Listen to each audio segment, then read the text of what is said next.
but we'll talk about the best So way. go to stool, Lisa, if you can over there.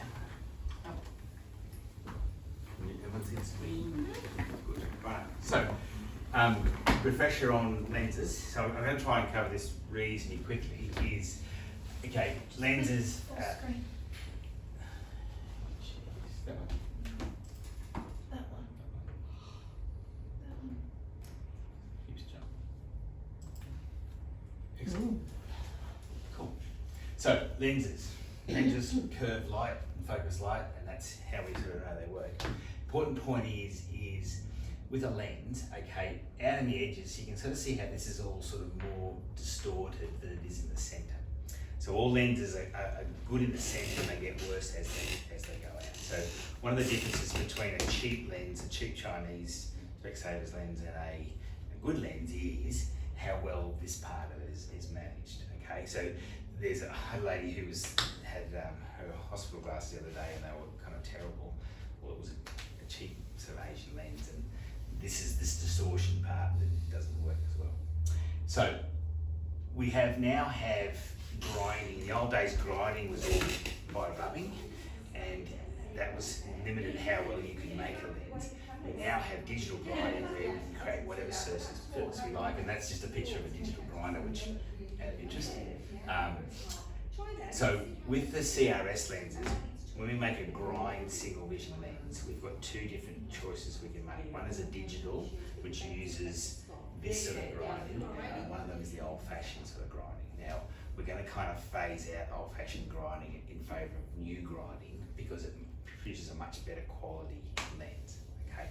And the cost difference isn't that much, okay? So when we get to how you design a progressive lens, right? And this is where we get to more the Australis thing. So if you can think about, that's an old-fashioned bifocal. This is distance prescription, that's the reading prescription, which the two things are kind of different. And we've all seen exact bifocals without this sort of lip on it. Basically, when they go to make a progressive lens, what they've done is they've put a curve on the edges here to sort of smooth that out. And when we talk about a bifocal is like a step, and a progressive is like a ramp, right? So the value of a ramp is you have all these mid positions, which gives us the middle ground of focus. So when you have a ramp, right, you've got edges to the ramp. And what makes things different about how you make a progressive lens is, if you can imagine, okay, my step is I've got a little step or I've got a big step. Now, what a big step is a higher add, a stronger lens. So the difference between the long and the short is a much greater difference. So you imagine I've got a bigger step versus a little step. So when we've got a 2 add, we've got a sort of a middle-sized step. So that's that ramp, and the distortion on the edges of it, it's a more gentle sort of ramp. When you've got a 4 add, it's a much steeper ramp, okay? And having a much steeper lens gives you, again, more distortion. What you can also do is you can have a long ramp or a short ramp. So if you had a short ramp and you're going from here to here, you've got to go down way faster. If you had a long ramp, what you do is a whole lot more gentle.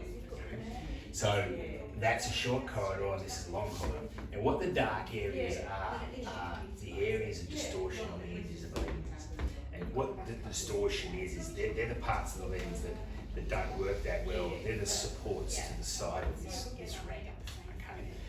So the darker these colours, the more distorted it is, the less good it is to look through. Okay. Now the difference that you get with a long and short corridor, okay, is you have the steeper edges. With the shorter one, you have a bigger near zone. Okay. With the soft one, a long corridor, it's a bit of a narrower, but all this is sort of all soft. Right? And this is all leading to the next thing, which is hard and soft designs. Right? Now we know the everyday wides, everyday wide versus an everyday. Okay? Now an everyday wide is a hard design, and what we mean by hard design is the edges are really steep. Right? A soft design, they've blended the edges out really nice and slowly and broadly. Okay?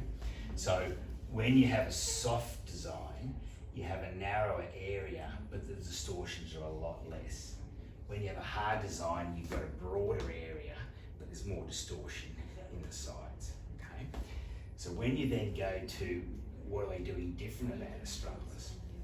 So with an everyday and an everyday wide, all we've got is hard design or soft design, okay? One or the other, way you go.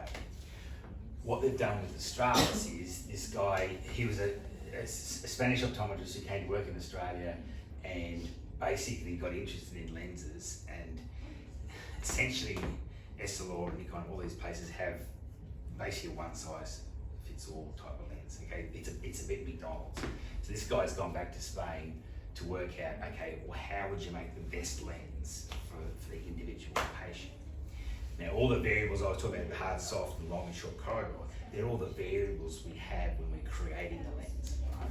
So, what we've done is, okay, I've then decided how I'm going to make this lens, and we come up with these plots. And so you can look at this lens and say, okay, that's got a 2 add, and that's got an 18 corridor. This one's got a 14 2 add, and by looking at these plots, you're looking at going, okay, what am I doing when I change those variables, and what does that create in that lens that's going to be in front of the patient? When you say 18 coral, 14 coral, depth? The depth, That's millimetres? the length of the ramp, okay, a longer ramp or a shorter ramp.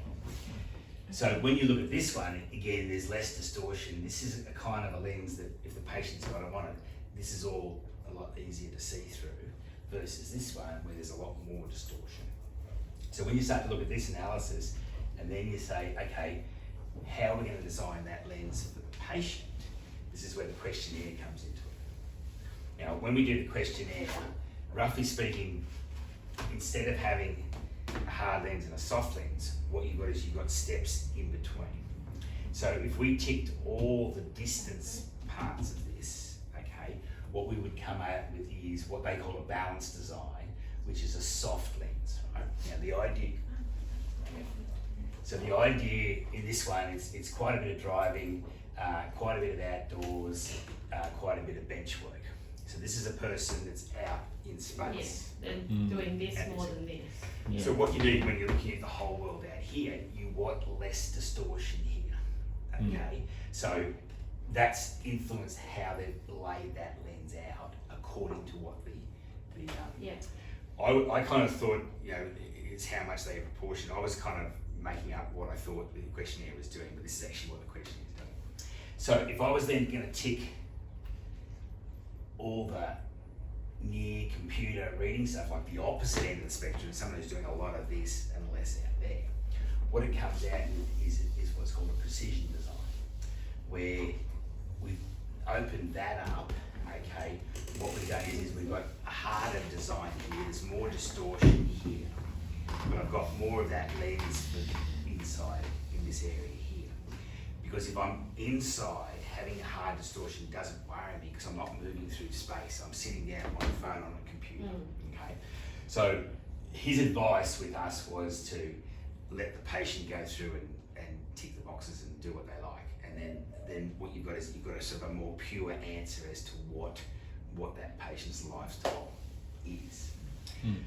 So what you've got is that's the two, and that's like saying, you know, that's your everyday wide and that's your everyday, basically, okay? But instead of being able to just choose one or the other, there's increments in between. The lab chooses it instead of you. Or the computer. So what the Spanish guys is basically come up with is a computer program that takes all these factors into account in how to design lens. And then he adds extra factors, right? Now, what he said is that the most important thing is the measurements. And to give you a simple illustration, what they did is they measured 10,000 people and they found the average angle looking down from there to there was 30 degrees basically. Okay, so the average person is looking straight ahead and they turn down by 30. So when you make a lens, okay, to make the best graduation, Bonnie, can you sit? So with this, what we've done is we've changed the vertex distance on this one, right? So essentially, if the frame the lens was really close to the eye, what you need is you need to be looking through the distance there and through the reading in here. If the frame is set further out, okay, what you've got is you've got kind of a different relationship there. So if the frame is sitting further out, they're going to grind it that way. So it's going to be a longer corridor there than there. Now the problem that you get is if you ordered a 12 back versus this distance and then you wore it in here, what's going to happen is that person, that corridor there is like that, so they're going to miss out on this bit here, and vice versa.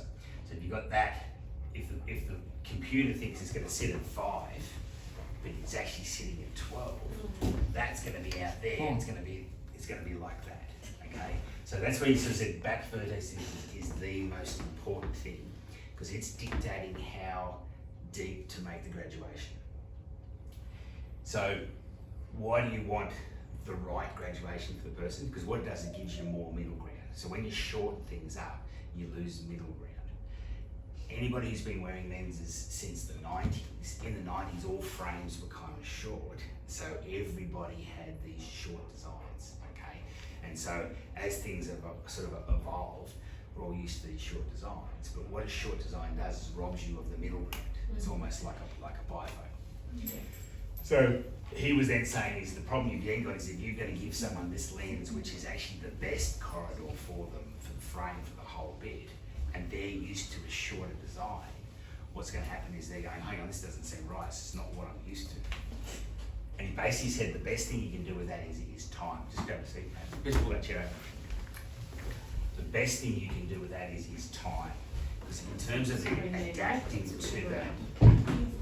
adapting to the new design of lens, the brain box gets in there and learns how to use it. The advantage for the patient is you've got actually the best graduation to suit the frame and your prescription. So if we talk about panto, so if my frame is sitting in a very exaggerated panto, that's the progression I'm going to come up with, okay? If it's very flat, that's the progression, which is slightly different. And it's not as different as with the back vertex distance, okay? So back vertex is much more important than panto. What the next thing they do is they say, okay, all right, the computer's designed that lens and we worked out what we want to do. It then looks at the frame. So on a blank like that, that's what it's coming out with, and then they're saying to us, well, okay, all right, we've got this distortion here, away you go. What could we do to make that better? So they have a computer program that works out that, okay, hang on, if we change that slightly and move some of this dark stuff down here, it's going to get cut away anyway. So that's the part I don't really understand, but what that's doing is the machine is saying, okay, I've got this lens, the frame's going to cut that part of it out of it. Let's move that distortion to that port, and then we'll cut that away, we won't need it. They also do things like making things different from this side to this side. But basically what they're trying to do is they're trying to say, well, okay, what is the optimum design that we can create for the prescription, the position of the face, and the frame? And Nikon touched on this, like when we first started using Nikon lenses sort of 7-8 years ago. And what it was they had a computer in Tokyo that used to calculate these things to try and improve them. But the Nikon was still really a bit more of a Big Mac sort of thing. You know, it was standard. It wasn't as customized as what we can make in here.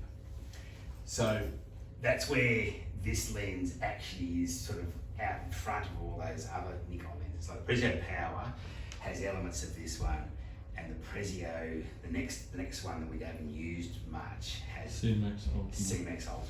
It has more elements of this one. The C-Max Ultimate is quite a much more expensive lens than this one, so we're getting a whole lot of much better features. Okay, better value. And I think part of it is again, they're not advertising like Nikon would be, and all that marketing side of things is not quite the same. So the next thing that they add to it to make the lens even better is when you grind a lens, you start off with a lens like that, okay, and you've got to grind it, and you've got to grind it out to a point of 0 out here, so that you've got this sort of lens that sort of sits there. because you need something to work with it, something to hold that lens before you put it in the edger to cut it down to this shape. So what they've come up with is said, okay, well, what if we tell the computer to design the lens and grind the lens perfectly from there to there, and we just leave these little wings around on the outside so we can hold it.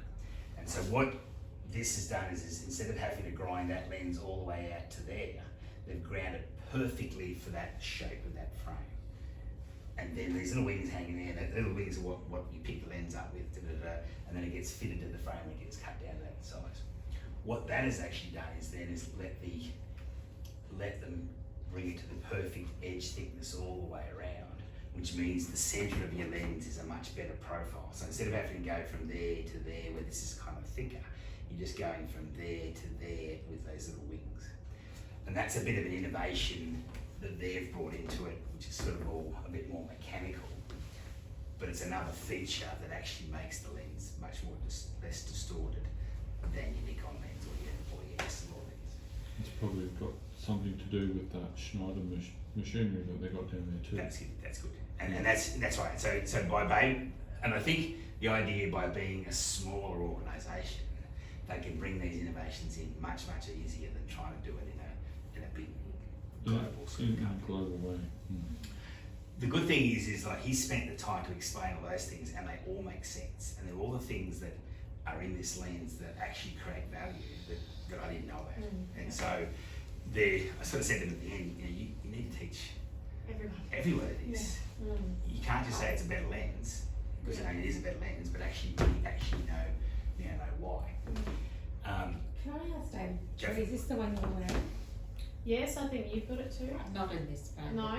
And And you've tried do you it? notice I've got it in a panel huge where it was distortion? Oh, by miles. By miles. Why did I don't notice distortion or Abby. So is that because my script is not much of an ad? Yeah, Oh, you're only like a one ad or so, and like if you go back to those plots that show the difference between a 2 and a 4 ad, between a 2 and a 4 ad it's doubling, Yeah. and if you're only at 1, you're half of what the distortion are of a 2. And you're in a relaxee, which is softer because of the lesser ad. Okay. And if you're, I'm a negative script, like I bought with a sill, astigmatism, but if you've got a plus script, if you're long-sighted, do people notice distortion differently when they're going to their first progressives and they're going from and they're adding more add-on? Is it easier for a myop to go into a progressive or a... Well, you'd think it's the other way around, because in that what David just explained, it's an ad to an ad. Yeah. You're adding, so that makes the slope. That's Smoother. really But good. if you're going from minus to an ad, that's where you've got this going on. Oh, wouldn't it be the same kind of It's range? still No. going to be a graduation. It's sort of Yeah. a graduation. Yeah. But it's probably easy to explain that if you've got someone in single vision Yeah. and in denial and don't want a progressive or whatever, Yeah. it's a lot harder to go from a single vision to a +2 ad than it is to go to a single vision to an 075 ad to a 125 ad to a 2 ad. So 'cause you it's do it more a- slowly. So you yeah. gradually adapt. And then, but my question is, if you're +2, +2 ad, Yeah.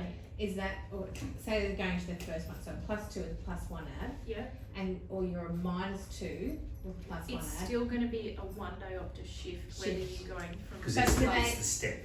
But with your myops, your lens thicker on the outside and thinner in the centre.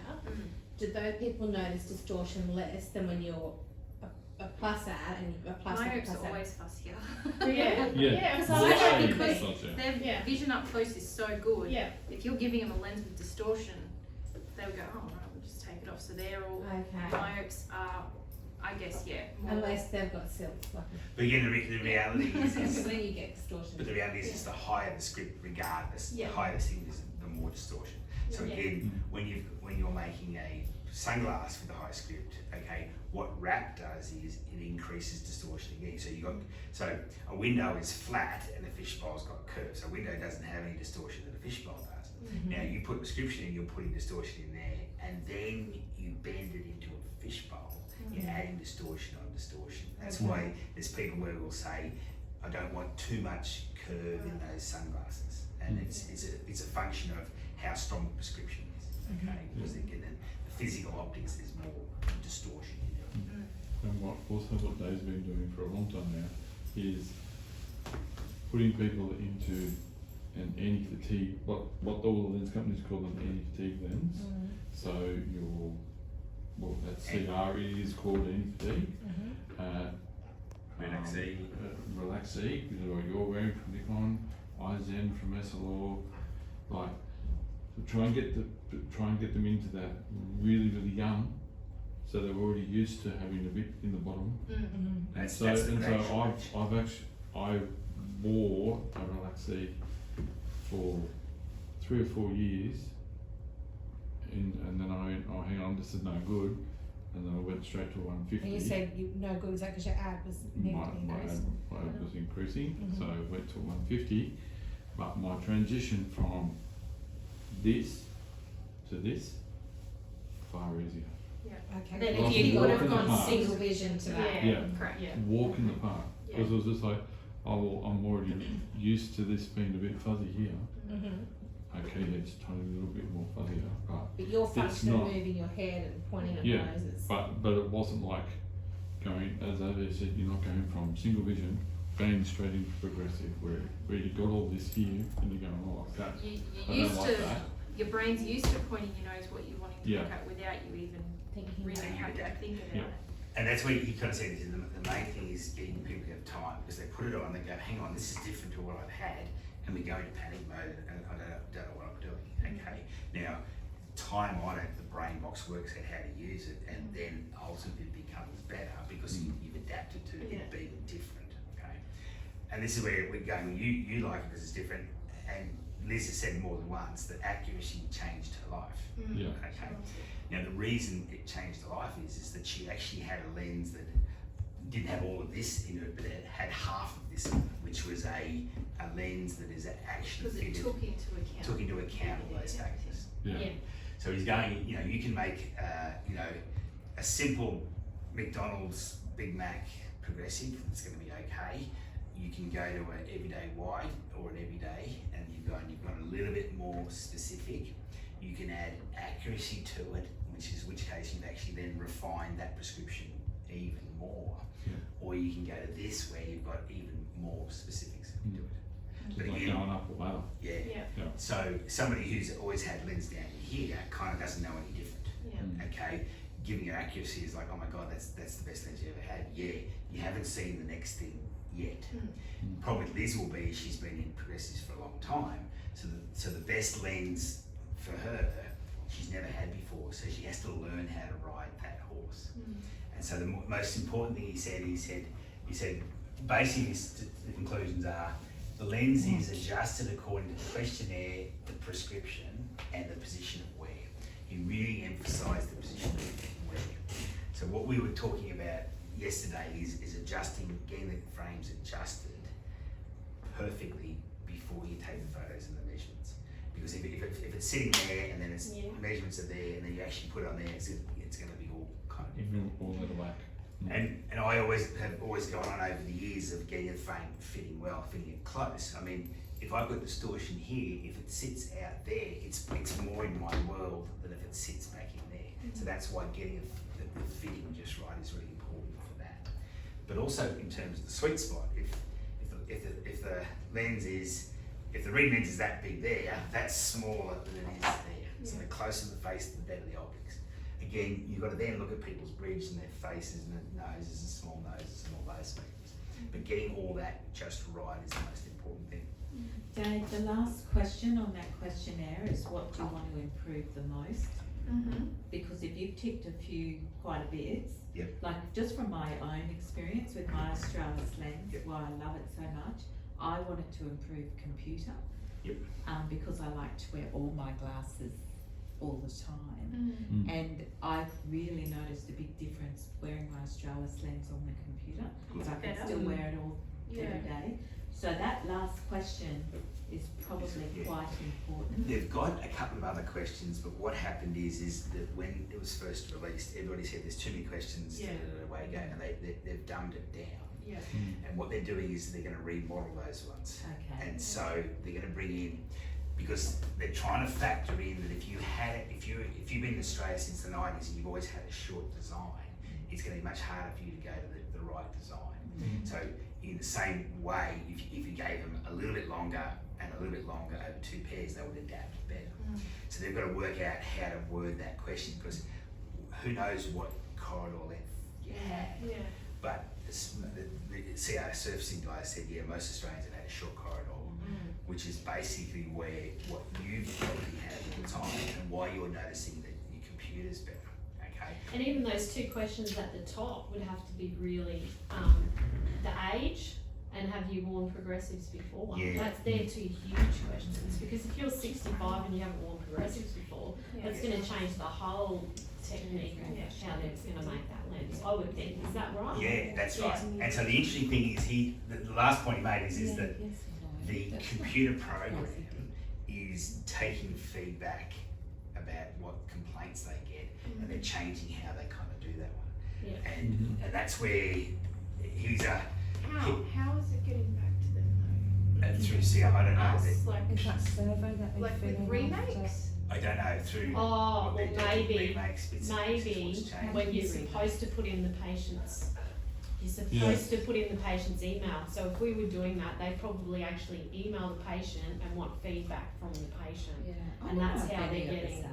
That's interesting. I'm not. I'm I'm putting in not. office at Neilson. I'm not putting in the patient's. No. I'm not either. But they may all have test practices. They may have. Yeah, so Practices they're that still developing this too, but the people that are doing it, Yeah. I'd say that's how they're getting their feedback, because they're emailing that patient and saying, how's that lens? Yeah. Are we getting emails occasionally addressed to us Yeah, for a patient and we're just Yeah. ticking them off? that's because we're putting Yeah. our email in there. Yeah. So the question I Because had. you can skip the email thing. You can go past that.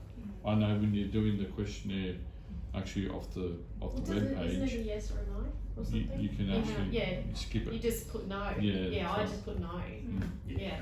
Yeah, I put office only because do you? sometimes Dave, Oh, Well, yes. he wants that feedback. Oh, so So just So so we do should- you we want us should to be put putting office there. office? Yeah, So we Okay. put our email in, Yeah. because I just don't put and then any it email. automatically comes back to us, and when you click on that email, it'll show up all the answers. And sometimes Dave, Okay, That's so good. then Know you that. can actually pass that on to CR. correct. Yeah, or we could actually Sorry, say, because also we have also said that we'd like to know that information for other things, that, you know, whether you're recommending sunglasses and whether you're recommending contacts and stuff. So rather than ask them 14 times the same question, if you did get to see that answer. We could actually save that to the say that file. in the file. Okay, that's a good idea. How do we do that? So it's very important that, so are the patients themselves filling this out? I have. Or are you, No, I doing get it? them No, to Yeah. do it. yeah, because okay, yeah. so in that case, it's very important that they realise, which they probably already do, that they realise that this is based on their progressives and their progressives only, and for when they're wearing their progressives. Like if I'm someone who wears a Australis or a accuracy or an everyday wide all around, but the minute I get to work 38 hours a week, I put my salties on. Yep. It's based on You that just pair, That pair. Hmm? Yeah. rather than them going, oh, Oh, yes, I want my progressives what to be would you better do at on the this? computer. So when we're having the conversation It's about a the making different Australis, version. that's Yeah. to do with Oh, this. I Yeah, say, so- these are your everyday That's ones. definitely- Yeah. Yeah. But way The bit better I've than often thought about doesn't too it? is What more it has to Yeah. be, so those And questions have to be when they're wearing these glasses. Is that That's what has to that be is. correct? Yeah. It's not actually your whole lifestyle. No. Because it's like just with me, in who that- hardly has a distance prescription, Yeah. I'm not gonna wear these when I'm outdoors. Yeah, exactly. So it's based on Yeah. that pair Yeah. and when you wear So them. we have to make that clear to them when they fill that out. Yeah. Because I have noticed that occasionally there is a confusion line there Yeah. So that between first that. question there is, what would you like to improve about your current progressives? When I ask that, I say it's your glasses you're wearing Now. now. Yeah. Yeah. So for Trudy, you obviously know that this is your pen you wear in the office, so you'd say something about intermediate or reading. You wouldn't want these better for distance because you don't Need wear them. distance. Yeah. Mm. Yeah. And then for mine, every day, because I wanted them for every day, I actually ticked that's what I wanted to improve, was the intermediate computer, and then that led on to the answers down there. Because obviously we are going to have a lot of people that just have one pair of progressives that they wear all the time, but then there is a number of people that have a Saltix for computer work or a home office, and then and then can you go back to that one with the graphs with the ads?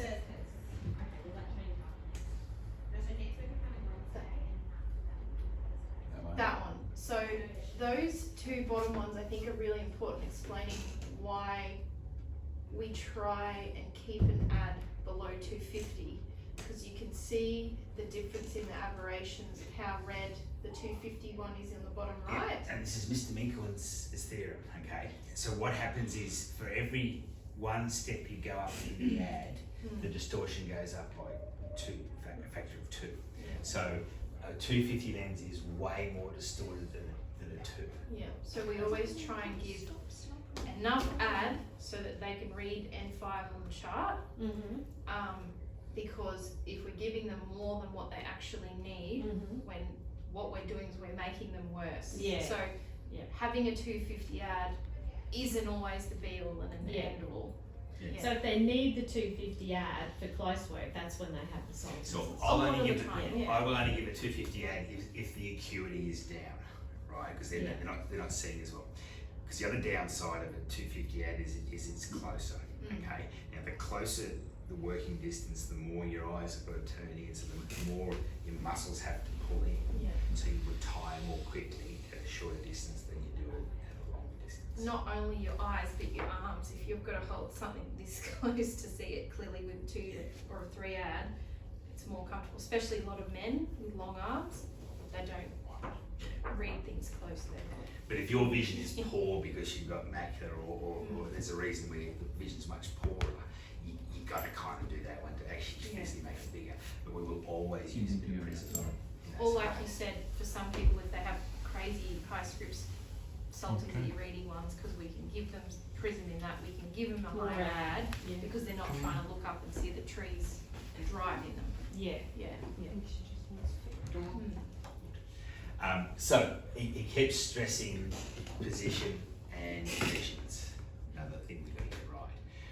So we were talking yesterday about the machine, and I truly came up with one that had different back vertices between the 2 two mils. eyes. Have you had one with 2 mils? I've had a lot with 1 mil, and that doesn't bother me. I think that's 1 mil. 1 mil, 2 okay. mils. I'm starting to think that would end up creating too much of a difference. But why is it picking up that? That's the bit I want to know. Is it a nose pad adjustment or? Yeah. I think it boils back So to then would you really go back and important adjust to- it again and try again? I think the idea is getting adjustments all ready. It's to really go. important to do that first. So I was going to ask Scotty to do, depending how we're going for time, to do a refresher course on adjusting frames, and we'll go back to basics and really make sure we're doing all correctly. Is what we want to do, I think, because it's again he must have said it 100 times. Is that it's really important in getting it right, getting the measurements right, and that's where again I think the machine is still just a machine. It's doing its measurements, but if the patient's doing this or the frame's like this or whatever, it's not going to be accurate. And it's only as good as we can spit numbers out. We've got to be able to look at it and go, that doesn't look right. So if you do see two like that, you kind of go, actually stop and think. And he'd ask one of the girls, ask the optometrist, ask Scotty, does that look right? And then between all of us, we can reassess it and bring it back to us and say, this doesn't look right. And Just I have a know look at it. Liz will often say, can you come and have a look at these pictures? I'm getting heights of 25 and 21. I don't think it's right. Did the patient have wobbly eyes? Can you have a look at the photo? And if you look at the photo and the frame's gone wrong, obviously the machine's got it wrong because the frame wasn't straight.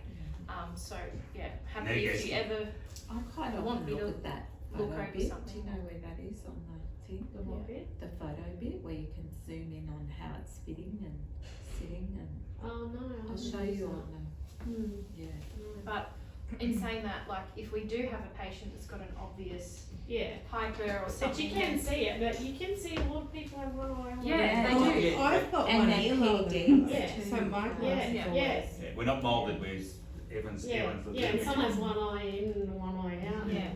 Yeah. So maybe, like, we need to be more conscious on saying, little Jimmy's got a turned eye, or, Yes. you know, or Robert's eye, aren't, you know, sitting level horizontally, like something that's not gonna make them embarrassed, but just so that you're aware that, yes, Not there's gonna screwy be, eyes.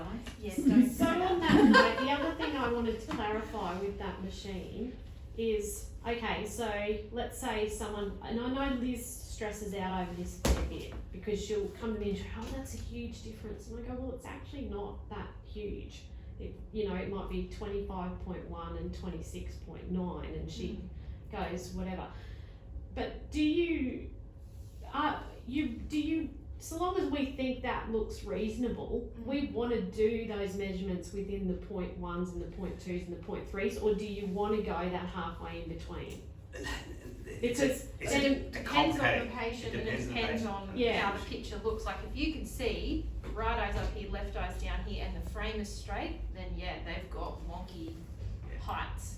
But let's say they had a height of 24.2 and 24.8. Do you want us to use that, or do you want us to round it down to 24 and a half? Well, David, Because do you that's want the them bit to Liz drop the doesn't lenses get. and have a look So at them? I think you're paying for that machine and it's within 1 mil, and you're wanting to try and get that as refined as Yeah. possible. Yeah. You I think use the in 28.2 and the Yeah. 28.9. Definitely for an Australis. Yes. Yeah. But whereas Liz has this thing in her head, oh, I've got to round it out. And I'm like, Look, again, the old days we rounded out because we were only Yes. using a rule. Yeah. Now we can do the 0.1. Yeah. It's all just getting punched into a computer. so within for calculation. reason, we're going to do what that machine says. We're not going to do what that machine says unless we think that's way too out.